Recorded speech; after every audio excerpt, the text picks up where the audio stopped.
Okay, so we're going to dive into one of the most famous stories of all time. A story so powerful, it's become our go-to metaphor for the little guy taking on the giant. You know the one, David versus Goliath.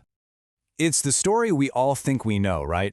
A young shepherd boy, he's got nothing but his faith and a slingshot, and he's staring down this absolutely terrifying, fully armored warrior. It's the ultimate story of courage beating strength, of the weak conquering the mighty. But hold on a second. What if that whole way of looking at it is just plain wrong? What if David, the shepherd boy, wasn't at a disadvantage at all? What if, and this is the crazy part, he was actually the favorite to win from the very beginning? To really get our heads around this, we have to look past the fairy tale version and dig into the actual data behind what experts call asymmetrical conflicts. That's basically just battles between the strong and the weak. Now, common sense tells us that when a massive force goes head-to-head with a small one, the massive one is going to win. And you know what? For the most part, common sense is spot on. There's this political scientist, Ivan Arguin Toft, who looked at every single war fought over the last 200 years between sides of vastly different sizes. And when the weaker side decided to fight the stronger side on its own terms, a straight-up conventional fight, the Goliaths won a staggering 71.5% of the time. Yeah, no big shock there. So that leads to a huge question, right? How on earth do the Davids ever win? If playing by the big guy's rules is basically a losing game, what other choice do you have? Well, the answer is absolutely fascinating. Arguin Toft discovered that when the underdogs just refused to play by the Goliaths' rules, when they used unconventional, unexpected tactics, their win rate just skyrocketed. It went from a dismal 28.5% all the way up to an incredible 63.6%. See, Davids don't win by trying to be better Goliaths. They win by changing the game completely. And that is exactly what happened in that valley all those years ago. So, how did David change the game? Well, it all started with his choice of weapon. We have this image of David's sling as some kind of child's toy, but that could not be further from the truth. This one idea just reframes the entire fight. Look, Goliath was heavy infantry. He was basically a human tank, weighed down by 100 pounds of armor, and built for one thing and one thing only: close quarters combat. David, on the other hand, was what we would call long-range artillery. He was a projectile warrior. This was never a duel between two guys with swords, it was a total mismatch between two completely different classes of soldier. And make no mistake, that sling was a devastatingly lethal weapon. Experts have calculated that a skilled slinger could launch a stone at over 100 feet per second. That projectile would have the stopping power of a modern .45 caliber handgun. Goliath never, ever stood a chance. He came prepared for a sword fight, and David essentially brought a gun. But the strategy wasn't just physical. The most important battle, the one that really decided everything, was actually fought before a single stone was even thrown. It was fought in the mind. There's a concept in psychology called cognitive appraisal. It sounds fancy, but it's pretty simple. It just means that your reaction to a stressful situation isn't really about the situation itself. It's about how you interpret it. The story you tell yourself about the threat dictates how you respond. And here you see two totally different appraisals of the exact same problem. The entire Israelite army, they look at Goliath and they see an unbeatable giant, a monster. And their appraisal?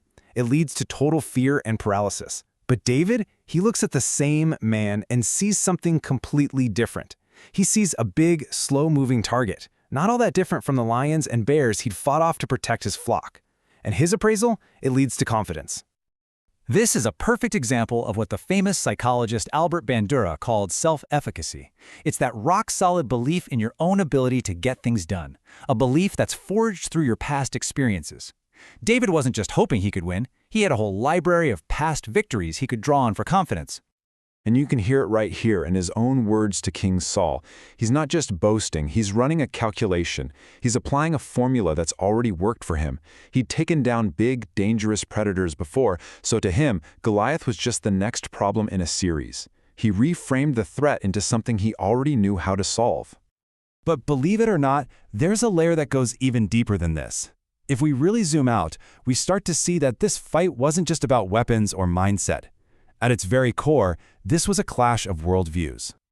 Look at who's grouped together here. You've got Goliath, King Saul, and even David's own brother Eliab. They all operated from the exact same playbook. Their source of strength was all about what they could see: armor, royal status, physical size. Their entire worldview was based on external, visible power. David's source of strength was the complete opposite. It was invisible, his faith. And that means Goliath wasn't the only giant David had to take down that day. King Saul, who tried to saddle him with his own heavy, useless armor, he was a giant. David's brother Eliab, who mocked him for being young and inexperienced, he was a giant too. They were all trapped by this worldview that says only the things you can see and measure actually matter. David wasn't just fighting a man, he was fighting an entire ideology. So, why does a 3,000-year-old story still matter so much to us today? Because the principles that David used to win are absolutely timeless.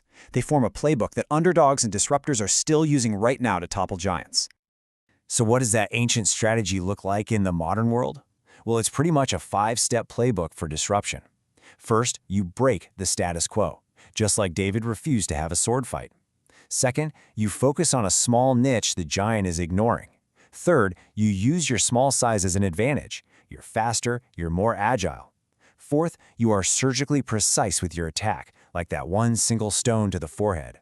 And finally, you have to believe in your unconventional plan, even when everyone around you is paralyzed by the conventional wisdom.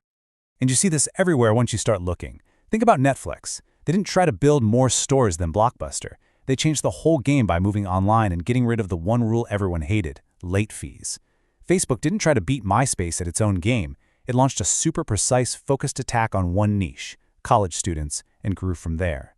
And there's this great story about a tiny cyber cafe that was about to get crushed by a huge competitor moving in next door.